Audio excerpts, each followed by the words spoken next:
बिस्मिल्लाहिर्रहमानिर्रहीम, अस्सलाम वालेकुम। पाकिस्तान टुडे में खुश आमदीद। मैं हूँ आपका मेज़बान ज़ौक अहमद। नाज़रीन, कहा यह जाता है कि पाकिस्तान एक जमहूरी मुआशरा है। अवाम अपने वोट से इलेक्शन में शामिल होकर हुकूमत का इंतखाब करते हैं और अवाम का एतमाद इस निज़ाम पर, इस जमहूरी अमल में दिलचस्पी को जाहिर करता है। लेकिन बदकिस्मती से हमें इस एतमाद का फुकदान नजर आता है। नाज़रीन, पाकिस्तान में इलेक्शन टर्नआउट हमेशा ही मायूस कुन रहा है।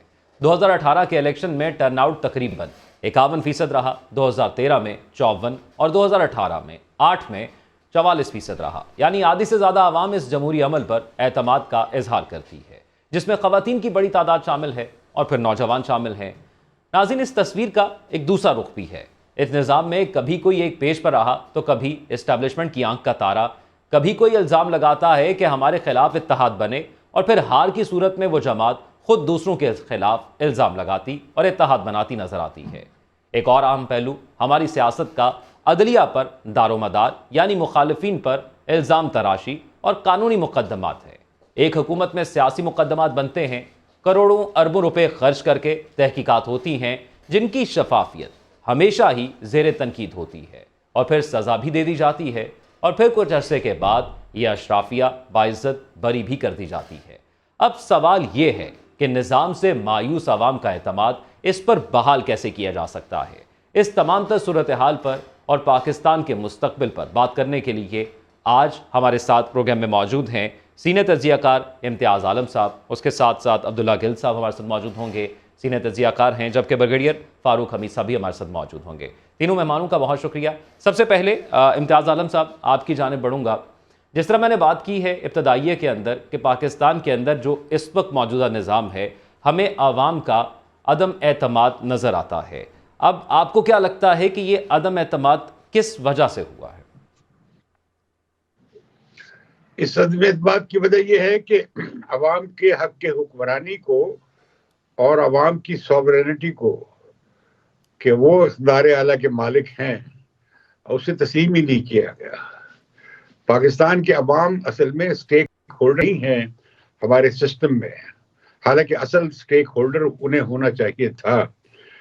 और फिर हमने ये देखा कि मुसलसल जमहूरियत को पटड़ी से उतारा जाता रहा, तवील मार्शल्ला रहे, मार्शल्ला चले भी गए तो मार्शल रूल की स्टेट में चलन उनका ही रहा, सिक्का उनका ही चलता रहा, जिसके बायस सियासत पे और सियासी क़यादतों और पार्टियों पे लोगों का एतमाद न रहा। हमने देखा कि जो 70 में इंतखाबात हुए उसमें शेख मुजीबुर रहमान के अवामी लीग और भुट्टो साहब कामयाब होकर आए। ये वो लोग थे जो इस्टेब्लिशमेंट मुखालिफ सियासत के जोर पर और अपने अवामी एजेंडास पे सामने आए थे। और हमने देखा कि उसके बाद उस एजेंडे पे, इसके बावजूद कि मुल्क टूटा, मशरकी पाकिस्तान लोगों ने आज़ादी हासिल कर ली जब उनकी वोट को के फैसले को, अवाम की राय को कबूल ना किया गया। मुल्क तोड़ना याया खान टोले ने कबूल कर लिया, लेकिन अवाम की मंशा न मानी। फिर हम कहा कि भुट्टो साहब ने 73 का आइन दिया, अवामी इस्लाहात की और बहुत सारी ज़री इस्लाहात की, मजदूरों के हवाले से इस्लाहात की, और बहुत सारा उन्होंने पब्लिक सेक्टर को बहुत ताकतवर किया। इसके बावजूद हमने देखा कि उनका अंजाम क्या हुआ। उसके बाद तो फिर प्यारे ही लाए जाते रहे। इस्टेब्लिशमेंट अपनी पार्टियां बनाती चली गई, जिस तरह के अयूब खान ने अपनी कन्वेंशन लीग बनाई थी, फिर नवाज लीग बनी। उसके बाद फिर जब नवाज लीग से झगड़ा हुआ तो फिर काफ लीग बनी, पीपल्स पार्टी से झगड़ा हुआ तो उसके कई फैक्शन बनाने की कोशिश हुई। हमने देखा तो फिर उसके बाद हमने देखा कि गुज़िश्ता इंतखाबात में और हर मैं समझता हूँ कि जो भी इंतखाब 88 से ऑनवर्ड जितने भी इंतखाबात हुए, सब में धांधली की गई और इस्टेब्लिशमेंट ने उसे उन इलेक्शंस को मैनिपुलेट किया। लिहाजा लोगों का वोट पर से एतमाद उठ गया। फिर उसके अलावा जो हमारे यहाँ फ्यूडल स्ट्रक्चर है और जो एलीट का कब्जा है, हम देखते हैं उसके बायस आम आदमी इलेक्शन में हिस्सा लेने का सोच भी नहीं सकता। फिर हमने देखा कि ये खानदानी सिस्टम शुरू हो गया, इलेक्टेबल सो कॉल्ड आ गए, जो गैर सियासी इलेक्शन में बिल्ड किए गए थे। इन इलेक्टेबल्स का कोई वजूद नहीं होता था जब तक कि गैर सियासी इंतखाबात नहीं हुए थे। हमने देखा कि बार बार जो है जमहूरी अमल को तोड़ा जाता रहा। तो अब मैं समझता हूँ कि जिस तरह की अब हमने 17 में देखा और 18 में देखा कि एक इलेक्टेड गवर्नमेंट जिस तरह फारिग किया गया नवाज शरीफ की, फिर उसके बाद जिस तरह 2018 के इंतखाबात में लोगों को जहाजों पे चढ़ाकर एक पार्टी में शामिल किया गया, इतनी बड़ी पॉलिटिकल इंजीनियरिंग की गई, नतीजा क्या हुआ कि लोगों को मालूम था कि क्या नतीजा आने वाला है, लिहाजा लोगों की वोट देने की शरह कम हुई। हम देखते हैं कि अब फिर वही हमें मंजर नजर आ रहा है कि लोग अब ये गिन रहे हैं किस पार्टी को कितनी सीटें दी जाएंगी। ये जो इस्तेकाम पार्टी बनाई गई पाकिस्तान तहरीक इंसाफ के भगोड़ों पे मुश्तमिल, ये जिस तरह पीटीआई पार्लियामेंटेरियंस बनी है, जिस तरह सिंध में एक अलायंस बनाया गया है, पंजाबी महाजर इत्तेहाद बनाया गया है, इसी तरह हम देखते हैं कि जिस तरह बलूचिस्तान में बाप पार्टी बनाई गई, अब उसके टुकड़े तकसीम करके बांटे जा रहे हैं।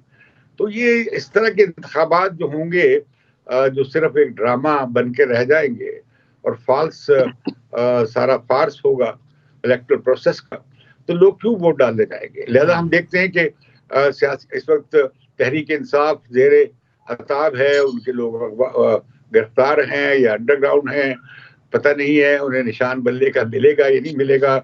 इमरान खान को हिस्सा लिया इलेक्शन में, जिस तरह के नवाज शरीफ को पिछले इलेक्शन में 2018 के हिस्सा लेने नहीं दिया गया था, इस तरह इमरान खान को भी लेने दिया जाए। ये पॉलिटिकल पार्टीज तो कहती हैं ना कि वोट डालें और उस पर पहरा भी दें, तो ये अवाम अपने वोट पर पहरा कैसे दें? देखिए, पहरा देती हैं मुनज़्ज़म तहरीकें, मुनज़्ज़म पार्टियां। यहाँ हमने देखा कि ज़ियाउल हक के दौर में जिस तरह जमहूरी तहरीक को कुचला गया, 10 साल तक हजारहा सियासी कारकुन साल जेलों में रहे और प्रेस मुसलसल सेंसरशिप में रहा, वो आज देख रहे हैं। तो अवाम पहरा कैसे देंगे जब अवाम को पता हो कि भाई बैलेट बॉक्स से कुछ और निकलेगा, तो फिर लोगों का एतमाद खत्म हो जाता है। लोग एम्पावर नहीं होते जब तक कि उन्हें ये मुकम्मल हक न दिया जाए। अब भी वक्त है कि शफाफ और आजादाना इंतखाबात हो, जिसमें तमाम पार्टियों को मसावी शक्ल दी जाए और किसी एक पार्टी को कोने से न लगाया जाए और दूसरी पार्टी को सिर पे न चढ़ाया जाए, जैसे कि हम देख रहे हैं। अच्छा, ठीक है, बिल्कुल ऐसे ही है। इम्तियाज़ साहब हमारे साथ ही मौजूद रहिएगा। अब्दुल्ला गिल साहब हमारे साथ मौजूद हैं, उनको शामिल गुफ्तगू करते हैं। अब्दुल्ला साहब, ये फरमाइएगा, आपको क्या लगता है ये जिम्मेदार कौन है? ये पॉलिटिकल पार्टीज़ हैं जो अपने बयानिए बदलती रही हैं और आवाम का एतमाद खो बैठी हैं?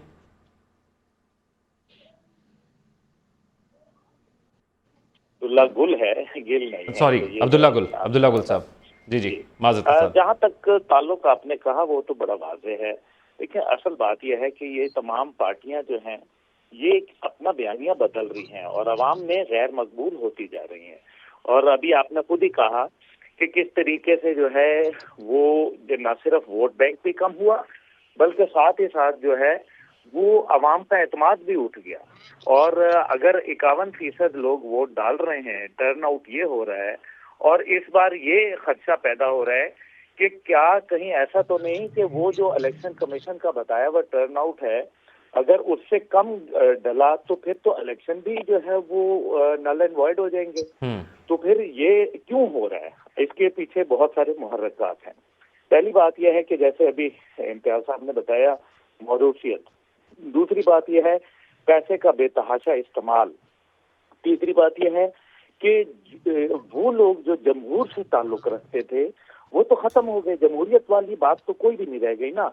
अब तो इलीट की बात है। अगर आपके पास पैसा है, आपके पास सियासत की अलिफ-बे का तजुर्बा नहीं है, आप किसी सियासतदान के बच्चे हैं, या आप कोई ऐसे ताल्लुक वास्ते वाले लोग हैं कि आप बड़ा बड़ा फंड दे सकते हैं पार्टी को। मैं आपको एक छोटी सी मिसाल बताऊं। एक साहब जो है वो एक बहुत बड़ी पार्टी के, जो कि अब दिलों के कायद हैं, उनके जो है वो पार्टी के टिकट लेना चाह रहे थे और उन्होंने कहीं हम जो है वो राब्ता किया मुझसे कि आप सिर्फ मुझे जो है वो 5 मिनट की मुलाकात करवा दें, टिकट लेना मेरा काम है। इससे पहले उन्होंने कभी टिकट नहीं दिया था। हमने कहा कि जी ठीक है, दरखास्त की, 5 मिनट की मुलाकात हो गई। 2.5 मिनट के बाद वो टिकट लेके बाहर आ गए थे। अल्लाह जानता है कि उन्होंने वो क्या उनको बताया, क्या बोला, क्या समझाया। ना उनका कोई एक्सपीरियंस था, फैसलाबाद से ताल्लुक उनका था, और ना उनका एक्सपीरियंस था, ना उनके कोई सियासत की अलिफ बे उनको समझ थी। लेकिन बस अल्हम्दुलिल्लाह मैं इसके अलावा और क्या बोल उनको सकता हूं? सियासत आती तो होगी ना। इसलिए जी, बस इसका मतलब यह है कि जो पाकिस्तान के अंदर पहली बात है कि जमहूर को बिल्कुल इग्नोर कर दिया गया। ये जो प्रेजेंट पॉलिटिक्स है, ये for the elite by the elite of the elite हो चुकी है। इसलिए पहली बात तो इसको समझें। दूसरी बात यह है कि क्या वजह है कि आज का जवान जो है वो बदजन हो रहा है, मुतनफ़र हो रहा है इस निज़ाम के साथ, बदजन हो रहा है अपने सियासी लीडरशिप के साथ। इस टाइम पे हकीकत यह है कि अगर आप कहें कि लोग पीटीआई के साथ हैं, तो मैं आपको सच बता रहा हूं, मैं क्योंकि खुद जवानान पाकिस्तान का सरबराह हूं, मैं जानता हूं कि इस टाइम पे उनकी जो नफरत है वो पीडीएम की जमातों से इतनी है कि वो उसमें जाना नहीं चाहते। इसलिए जो है वो उनको पीटीआई फिलहाल जो है वो नजर आ रही है। जिस दिन उनको मुतबादल मिल गया, उन्होंने एक सेकंड नहीं लगाना, और मुझे ये नजर आ रहा है कि जिस तरीके से निजाम जमीन बोस हो रहा है और नौजवानों की उम्मीदें और उमंगें टूट रही हैं, ये अच्छी बात नहीं है। इसका मतलब यह है कि failure of the system is eminent, और अगर फेलियर ऑफ द सिस्टम हो रहा है तो फिर हमने क्या उसके लिए कुछ मुतबादल किया। अब आप देखें, अगर आहद चीमा साहब, अगर जो है फवाद हसन फवाद जैसे लोग जिन्होंने सारी जिंदगी नौकरियां की और अब भी हुकूमत के अंदर बैठे हैं, क्या पाकिस्तान में और कोई आदमी इस काबिल नहीं रह गया? क्या सिकंदर सुल्तान राजा साहब जो इलेक्शन, बजाय इसके कि इस टाइम पे इलेक्शन के हवाले से बात की जाए कि हाँ जी आरटीएस सिस्टम ऐसा चलेगा, फिंगरप्रिंट्स का हम ऐसे बंदोबस्त करेंगे, इस तरीके से आरओज का काम होगा, वही लोग जो पिछले अभी इलेक्शनों के अंदर जो पीडीएम की हुकूमत में जिनको वो मुख्तलिफ कमिश्नर और डिप्टी कमिश्नर्स लगे हुए थे, असिस्टेंट कमिश्नर्स लगे हुए थे, वो अब भी मौजूद हैं अपनी अपनी सीटों के ऊपर। ये तो अब्दुल्ला साहब हमारा एक सियासी मिजाज और हमारी सियासी हिस्ट्री है जो आगे कंटिन्यू हो रही है। मैं बगड़िया फारूक साहब को शामिल गुफ्तगू करता हूँ। बगड़िया साहब, ये फरमाइएगा, आपको क्या लगता है ये हमें हमेशा मुतबादिल की तलाश क्यों होती है? हम जो मौजूदा लोग मौजूद हैं या जो निज़ाम मौजूद है उस पर एतबार क्यों नहीं करते? क्योंकि हमने देखा जब पीटीआई जो कि एक नई जमात उभर कर आई तो लोगों ने उसे एक मुतबादिल के तौर पर देखा, और अब भी फिर अगर बात की जा रही है कि एक और मुतबादल आएगा तो लोग उसकी तरफ चले जाएंगे। कि मौजूदा लोग अपना एतमाद क्यों खो रहे हैं और मुतबादल कहाँ से आएगा फिर? बिस्मिल्लाह रहमान रहीम, बहुत शुक्रिया। देखिए जी, पहली बात यह कि ये कुछ लफ्ज़ बड़े अच्छे बोले गए हैं। मिसाल के तौर पे एलीट कैप्चर, बिल्कुल मैं कहूँगा कि करप्ट एलीट का कैप्चर पाकिस्तान के ऊपर, और दूसरा माफियाज का कंट्रोल जो हो गया, माफियाज का कैप्चर है पाकिस्तान। हर किस्म का माफिया वो कैप्चर कर रहा है, उसने अपने आप को बिल्कुल एंट्रेंच कर दिया पाकिस्तान के पूरे निज़ाम में, हर सिस्टम में वो बैठे हुए हैं। और वो नहीं और उसके बाद फिर जाहिर बात है मौरूसी सियासत, वो नहीं आने दे रहे एक नई क़यादत को, एक यंग क़यादत को, एक क्लीन क़यादत को, क्योंकि उनके इतने अपने वेस्टेड इंटरेस्ट है कि पैसा उनके पास बहुत है, और उनको मालूम है, इस तरह अभी आपने बड़ा खूबसूरती से ये बात की इंट्रो में कि पाकिस्तान में लोग मायूस क्यों हो गए हैं, क्योंकि एहतसाब का प्रोसेस ही पाकिस्तान में फेल हो गया। मतलब ये क्या है कि जनाब, जो बात होती है हर दौर में लोगों को एनआरओ मिल जाते हैं, लोग क्लीन हो जाते हैं, लाखों करोड़ों अरबों रुपए लगाए जाते हैं उनके करप्शन के केसेस पे, और वो कहते हैं नहीं जी ये 10 वॉल्यूम जो है मल्टीप्लाई बाय 0 हो गए। निजाम जो है आपका, देखें निजाम में लोगों में इसलिए people have lost faith in the, जब किसी भी निजाम में एहतसाब का प्रोसेस खत्म हो जाए, जब जमहूरियत चलती ही एहतसाब के ऊपर है, ये कहना कि नहीं ये लोग करेंगे अपना इलेक्शन में एहतसाब, नहीं, वो एक अपनी जगह है। वो भी वहां पे प्रॉब्लम है कि इलेक्शन में हमारे लोगों में अभी तक मेरा ख्याल वो शऊर है, बेहतरी आई है, लेकिन वो पूरा शऊर नहीं है कि जनाब हमने इन क्लीन लोगों को इलेक्ट करना है, और ये जो पुराने लोग हैं जो हमें लूटते रहे हैं या जो माफियत कहते रहे हैं, जो अवाम के इंटरेस्ट के खिलाफ काम करते रहे, इनको हमने इलेक्ट नहीं करना। ये बार बार 1985 से बगैर साहब, आपको लगता है कि अवाम की राय से ही, जो अवाम राय देती है उसी से इंतखाब होता है? क्योंकि जिस तरह इम्तियाज़ आलम साहब ने कहा कि लोगों को ये पहले से अंदाज़ा होता है लोगों के बयानात सुन के कि कौन आ रहा है, और अभी मौजूदा दौर में भी ऐसा ही हमें लग रहा है। जिस पार्टी ने आना है वो अपने बयानात से ये बता रही है कि हम आ रहे हैं, और वो एक तासुर बना रही है। ये तो इलेक्शन के बाद पता लगेगा, लेकिन आपको लगता है कि आवाम के वोट से ही इंतखाब होता है? असूलन तो अवाम के वोट से ही इंतखाब होना चाहिए, लेकिन फिर एक वो ये भी एक मुहावरा चल रहा है, नैरेटिव हम काफी अच्छे सुन रहे हैं कि ये इलेक्शन का रिजल्ट अवाम के वोट पे नहीं होता बल्कि जिन्होंने वोट काउंट करना होता है। सो अब यही तो मसला खड़ा हो गया कि जनाब लोगों का एतबार नहीं है कि हमारी जो मोहतरम ब्यूरोक्रेसी है, मैं सबको पूरे इंस्टीट्यूशन की बात नहीं कर रहा हूँ, लेकिन उन्होंने उनका कुछ ऐसा किरदार रहा है माजी में जिसकी वजह से लोग समझते हैं कि अगर जुडिशरी इलेक्शन कराएगी तो वो ज्यादा लोगों का एतमाद होगा कि नहीं, जुडिशरी के लोग जो है हमारे एडिशनल सेशन जजेस, हमारे सेशन जजेस मोहतरम, वो कम से कम वो किसी गलत रास्ते पे नहीं चलेंगे और गलत किस्म की इंजीनियरिंग में इन्वॉल्व नहीं होंगे, चाहे पॉलिटिकल पार्टी ही उनको क्यों ना अपना फोर्स करें या मोटिवेट करें। देखिए इंपॉर्टेंट चीज ये है कि मैं आज एक वीडियो देख रहा था, सिंगापुर के प्राइम मिनिस्टर, उनकी एक वीडियो बड़ी वायरल हुई है। उन्होंने कहा कि जनाब हमने, हमारा मकसद सिर्फ एक होना चाहिए, चाहे वो पॉलिटिकल पार्टी इन पावर हो चाहे वो अपोजिशन हो, और वो ये कि हमने सिस्टम को क्लीन रखना है और हमने एक क्लीन और ऑनेस्ट लीडरशिप को ही इलेक्ट करना है। और उनका वो वोटर ही नहीं है जो ये ना समझे कि जी क्लीन आदमी कौन है और टेंटेड और करप्ट आदमी कौन है। यहाँ प्रॉब्लम ये हो गया है कि मिसाल के तो एग्जांपल देता हूँ कि पिछली गवर्नमेंट में बड़े बैंड बाजे के साथ, आपको याद है शुगर कमीशन बना था जिन्होंने लोगों को लूटा, उन लोगों ने लोगों को इतना परेशान किया, मुनाफाखोरी वगैरह तमाम। लेकिन आप मुझे बताएं, मैं एक एग्जांपल दे रहा हूँ, आज तक कभी उस शुगर कमीशन या और कोई कमीशन ले ले पाकिस्तान में, आज तक कभी एक बंदा भी, even if he is a grade 10 और ग्रेड 12 एम्प्लॉय या ग्रेड 15 या 18 20 21, क्या आज तक वो जेल में गया है? क्या उसका केस मंतकी अंजाम तक पहुंचा है?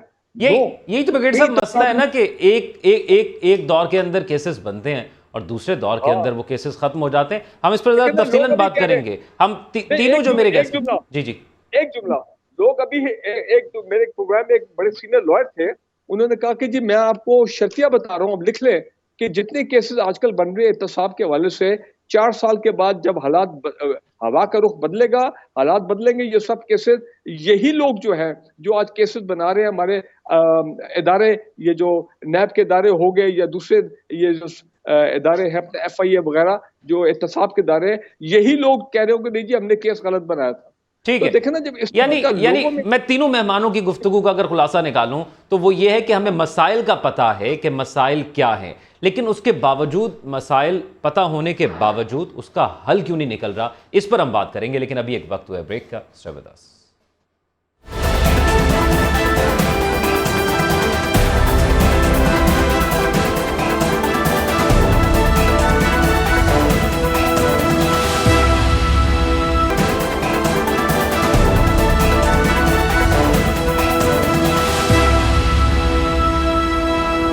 ब्रेक के बाद खुश आमदीद। इम्तियाज़ अहमद साहब, आपकी जानिब आऊँगा। ये फरमाइएगा, अब जिस तरह हम ब्रेक से पहले ये बात कर रहे थे कि मर्ज़ की तशख़ीस तो हो गई है लेकिन अब इसकी दवा कोई नहीं है, और हम गाहे बगाहे इस पर बात करते हैं कि पाकिस्तान के मसाइल ये हैं, और ख़ुसूसी तौर पर जब इलेक्शन आने वाले होते हैं मसाइल वही हैं, हल कोई नहीं। कैसे हल होगा तमाम चीज़ों का? क्यों हल नहीं है?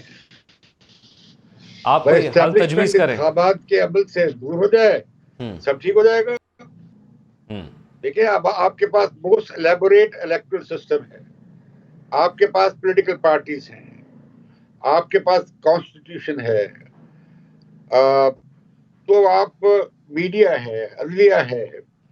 अगर जो चीज नहीं है वो ये नहीं है कि आइन और कानून और के मुताबिक काम नहीं हो रहा, और जो कुव्वतें पाकिस्तान में जमहूरियत के रास्ते में रुकावट हैं अवाम के हक के हुक्मरानी के हक में, वो नहीं अवाम को हक के हुक्मरानी देना चाह रही। बाकी इधर उधर की बातें हैं, इलीट है, फला है, ये जो बातें हो रही हैं, आपको लगता है सियासत अकाउंटेबिलिटी नहीं हुई है?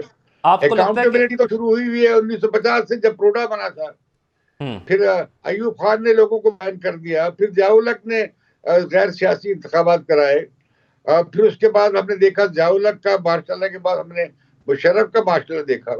तो ये सारा जो मामला चल रहा है ये बुनियादी तौर पर इस्टेब्लिशमेंट, ये कॉलोनियल इस्टेब्लिशमेंट है। ये इन्हें आज़ादी का फायदा तो सिर्फ इन्हें मिला है कि इन्हें एक मुल्क मिल गया है उसे जैसे चाहे चलाए और हमेशा गलत चला है। इम्तियाज साहब, आपको लगता है कि सियासतदान भी इसमें एक बड़ी रुकावट है? नहीं, सियासतदान कैसे रुकावट है? सियासतदान तो पिसते आए हैं। आप देखें ना, अयूब खान ने क्या किया था।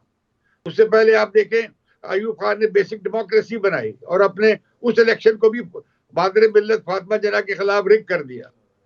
और फिर उसके बाद हमें देखा कि उसके बाद ज़िया-उल-हक ने पार्टियों को बैन कर दिया और नॉन पार्टी इलेक्शन करवा दिए। और ये जो थे रस्सागीर और ये लैंड ग्रैबर्स और ये स्मगलर्स और मनी चेंजर्स, ये लीडर बन गए। डिस्ट्रिक्ट काउंसिल्स के भी चेयरमैन बना दिया गया। मैं पूरी लिस्ट दे सकता हूँ। लेकिन इम्तियाज साहब, ये सियासतदानों को जब जरूरत पड़ती है तो ये खुद, आपको नहीं लगता, राब्ता करते हैं जमहूरी रवैयों को तब्दील करने? सियासतदानों को जब जरूरत पड़ती है तो आपको नहीं लगता ये खुद राब्ता करते हैं? जमहूरी रवैयों को भी तब्दील करने की जरूरत नहीं है? सियासतदान तो यहाँ पे अपाहज होकर रह गए ना, यतीम होकर रह गए, उन्हें कमजोर कर दिया गया। जब सियासतदान तकड़ा होने लगता है उसे फारिग कर देते हैं। अपने नवाज शरीफ के केस में नहीं देखा? नवाज शरीफ को कौन लाया था? एस्टैब्लिशमेंट लाई थी, जनरल ज़िया-उल-हक लाए थे।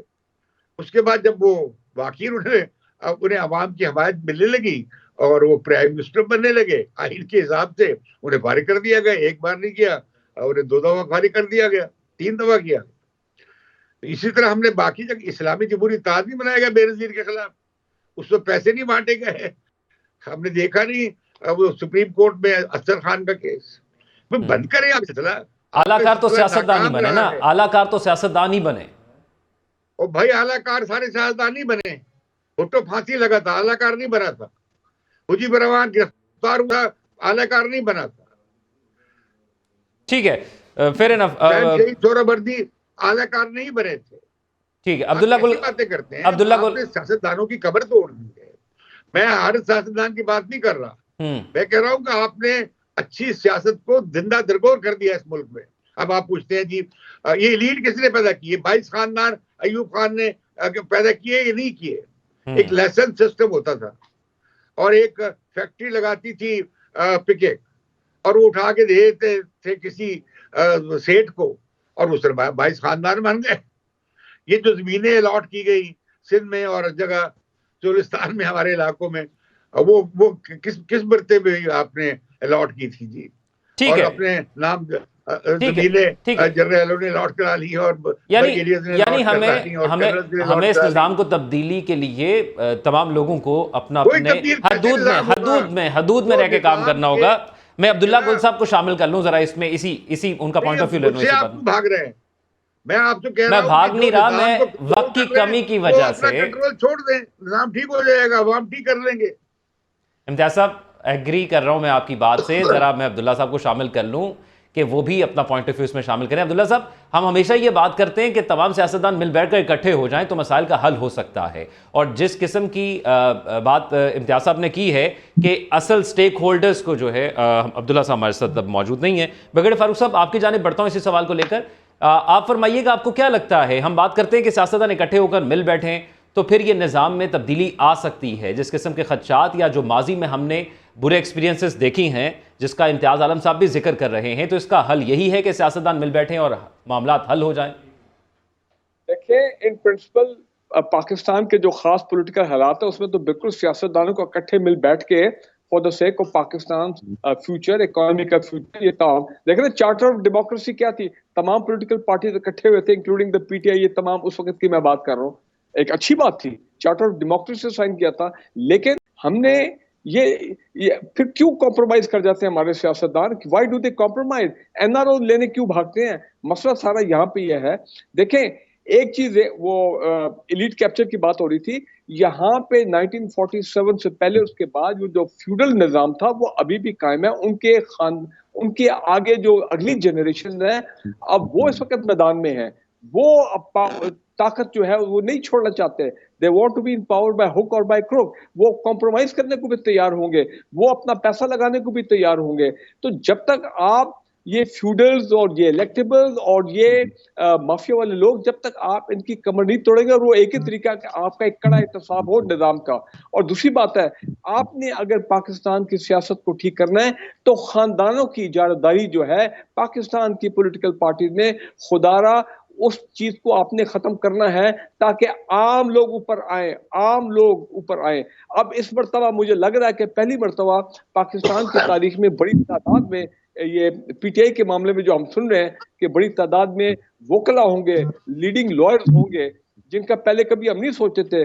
कई तो पहले भी पॉलिटिक्स में रहे हैं और पॉलिटिकल पार्टी में, लेकिन अब वोकला जो है वो उठ के आ रहे हैं। और आपने ये टर्नआउट की आप बात करते हैं, मैं समझता हूँ जो केपी में और बलूचिस्तान में हम जो वीडियोस देख रहे हैं, सिंध और पंजाब में तो इतनी अभी तक वो पॉलिटिकल कैंपेनिंग और मूवमेंट हमें देखने में नहीं आ रही है। सिंध में तो शुरू हो गई 27 दिसंबर के बाद, वो तो उन्होंने ऐलान कर दिया जब बीबी शहीद का वो दिन है, बरसी है। लेकिन पंजाब में बिगेस्ट प्रॉब्लम, हम कोई मूवमेंट नहीं देख रहे हैं। तो मुझे तो ये लग रहा है कि इस दफा आप कह रहे थे 54%, मैं जो देख रहा हूं कि ये तो मामला 60-70% अच्छा, आपको उम्मीद है। लेकिन बगेड़ी साहब, आपने ये बात की कि ये फ्यूडल निज़ाम है, लेकिन वो जमहूरी जमातें जैसे एमक्यूएम या जमात इस्लामी, जिसके अंदर अपना एक निज़ाम है जिसमें एक आम आदमी उठकर ऊपर तक आ सकता है, उनका किरदार भी हमें कोई उस तरह वाज़े नज़र नहीं आता। वो भी गो विद द फ्लो हमें नज़र आते हैं।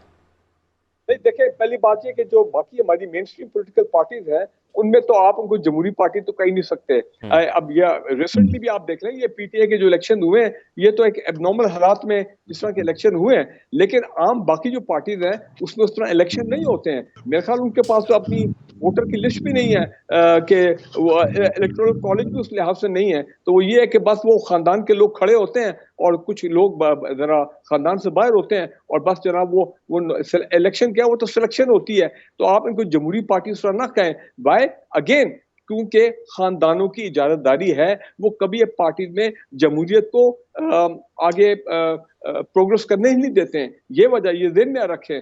तो जब तक ये नहीं होगा तो पार्टी इसी तरह जो है वो चलती रहेगी। मैं आपको एक बात बताना चाहता हूं, 2013 में जब इलेक्शन हुए तो देखिए, हमने वो दौर भी देखा है कि उस वक्त के chief election commissioner justice retired Fakhruddin Ibrahim साहब, क्या मैं कहता हूँ अजीम आदमी थे। What a man he was, a man of principle. ऐसे भी लोग अपने पाकिस्तान में देखे हैं कि मई में इलेक्शन होते हैं, 11 मई वो इलेक्शन डेट थी, और अगस्त की 12-13 तारीख को ही रिजाइन। उन्होंने रिजाइन क्यों किया? उन्होंने कहा मैं नहीं बर्दाश्त कर सकता हूं, मुझे बड़ा सदमा हुआ है, शौक हुआ है कि इतने मैसिव पैमाने पे पाकिस्तान में इलेक्शन में धांधली हुई है। ठीक है ना जी? तो फिर ऐसे लोग भी हैं। फिर ठीक है। 2018 अच्छा, में इम्तियाज आलम साहब, जिस तरह जिक्र ये कर रहे हैं बगेड़िया साहब, अब पाकिस्तान के पास तो यही एक सिस्टम मौजूद है, यही वो लोग मौजूद हैं। इस निज़ाम को हम इंटायरली रिप्लेस नहीं कर सकते, हमें किसी ना किसी तरह इस निज़ाम के साथ चलना होगा। फिर आप जैसे बात कर रहे थे कि सियासतदानों का इसमें कोई किरदार नहीं, यही सियासतदान थे जो कभी हमें बताते थे कि वो एक पेज पर हैं, फिर वही इनके खिलाफ बोलते थे। यही सियासतदान हैं जो अब हमें बताते हैं कि वो इस्टेब्लिशमेंट की आंख का तारा हैं, कभी वो इनके खिलाफ बयानात देते थे। तो फिर मामलात तो हैं ना दोनों तरफ खराबी से। देखिए, आप ये सिस्टम चलता रहेगा, फिर आप forget about democracy, forget about voting, adult franchise आप आइन से निकाल दें, और ये सारे सियासतदानों को भी बैन कर दें जो खानदान वाले हैं। हर जगह रिटायर्ड फौजी ले आए, वो एमएलए एमपी का इलेक्शन लड़े, वही इसमें शरीफ लोग हैं, और तो कोई है नहीं जी। ये फारूक साहब से कहें जाके इलेक्शन लड़े, तहरीक इंसाफ के टिकट पे क्यों नहीं लड़ते? बहुत हमायत करते रहे, क्यों नहीं जाए, खड़े हो, क्यों नहीं हो रहा है? मिडिल क्लास के आदमी है, अच्छी बात है, नई लीडरशिप आएगी। हमारे खोसा साहब, मुझे बड़ी खुशी है, देखें इतने पीपल पार्टी के सीनियर लीडर रहे हैं, उनकी एफिलिएशन रही है। आज देखें, आज उन्होंने अपनी पार्टी चेंज कर दी है। पॉइंट मेरा कहने का ये है कि हम एक काम कर सकते हैं। लोग आते हैं जाते हैं, ये देखे ना, डेमोक्रेसी में ये होता है। उनका राइट है, खोसा साहब का, वो चले गए हैं उधर, वो उनके केसेस भी लड़ रहे थे और उनके साथ स्टैंड अप भी कर रहे हैं। जो वर्कर जो है वो सियासी, जब सियासी जुल्म होता है, जबर होता है किसी पे, अगर कोई लोग खड़े होकर उनकी हिमायत कर रहे हैं, वो हिम्मत वाले लोग हैं। लेकिन मैं कहना ही चाहता हूं कि ये जो हमने सारा जो तवज्जो हम हटा देते हैं असल मसले से, उससे मसला हल नहीं होगा।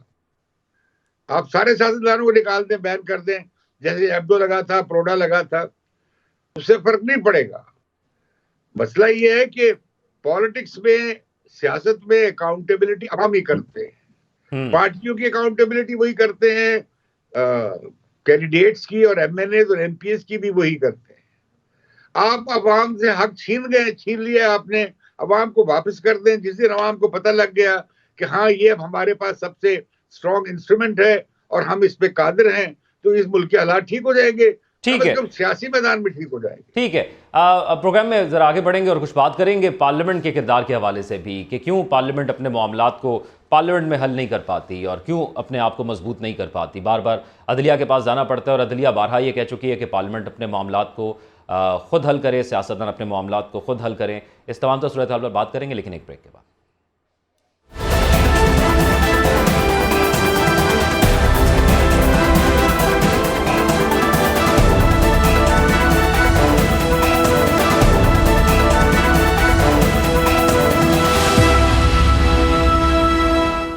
ब्रेक के बाद खुश आमदीद। इम्तियाज़ आलम साहब, जैसा ब्रेक पर जाने से पहले कुछ बात हम ये कर रहे थे कि ये सियासतदान अपने मामलात को अपने तय हल क्यों नहीं कर लेते।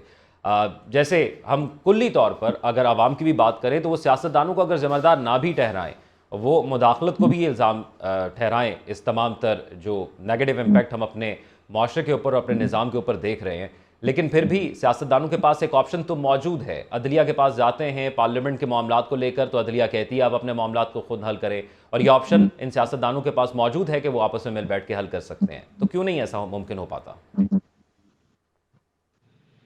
देखिए, पाकिस्तान का पावर स्ट्रक्चर ऐसा है कि इसमें अभी तक मुख्तलिफ इदारों के रोल आइन के मुताबिक नहीं हुए, ढाले नहीं गए। और पार्लियामेंट जो है, जब आप इलेक्शन रिग कर देंगे, हर इलेक्शन रिग हुआ है इस मुल्क में, तो फिर पार्लियामेंट भी जो है वो रिग्ड होगी, यानी वो आज़ाद पार्लियामेंट नहीं होगी। लेकिन हमने देखा कि पार्लियामेंट ने बड़े बड़े अच्छे कारनामे किए। 73 का आइन बनाया, आपको पाकिस्तान टूटने के बाद एक दोबारा से कौमी यकजहती का तस्वर दिया, पाकिस्तान में उम्मीद पैदा की, और पाकिस्तान ने वाकई दोबारा से पाकिस्तान इकट्ठा हुआ। और लेकिन हमने देखा कि 73 का आइन तोड़ दिया गया। उसके बाद एक लंबी रात है मार्शल की, और उसमें फिर क्या हुआ, वो पार्लियामेंट क्या थी, वो पार्लियामेंट जनरल ज़िया-उल हक की अंगूठा पार्लियामेंट थी। तो उस पार्लियामेंट ने क्या डिलीवर करना था, वही कहना था ना कि जो जनरल ज़िया-उल हक ने कहना था। फिर वो अदलिया भी जो थी पीसीओ जिसे कहा जाता है, जिन्होंने ज़िया-उल हक के ऊपर हलफ उठाया, उसने भी वही करना था, आइन की और कानून का वही हशर करना था।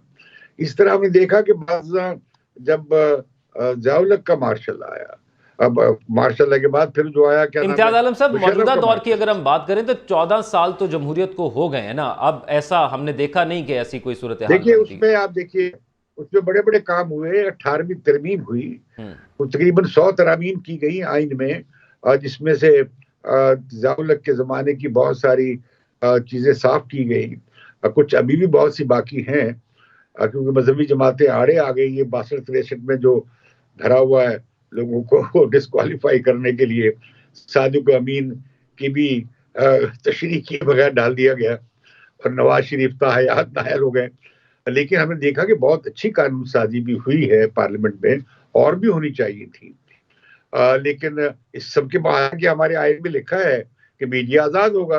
क्या मीडिया आज आज़ाद है? मीडिया बिल्कुल आज़ाद नहीं है। मीडिया पे टोटल कंट्रोल और सेंसरशिप है। फिर आप आगे देख लें कि अदलिया का भी क्या हाल हमने देखा कि अदलिया ने क्या, इफ्तिखार चौधरी की बहाली के बाद इफ्तिखार चौधरी साहब ने क्या कुछ नहीं किया। एक वजीर आजम को घर भेज दिया, और एक दूसरे चीफ जस्टिस ने एक और वजीर आजम को घर भेज दिया, और फिर ये भी कि आइन को रीराइट भी करना शुरू कर दिया, जिस तरह की तशरीहात होती रही। लेकिन हमने देखा कि उसके बाद भी कुछ फर्क आना शुरू हुआ है जस्टिस काजी फायज ईसा के चीफ जस्टिस बनने के बाद। लेकिन इदाराती इस्लाह की जरूरत है।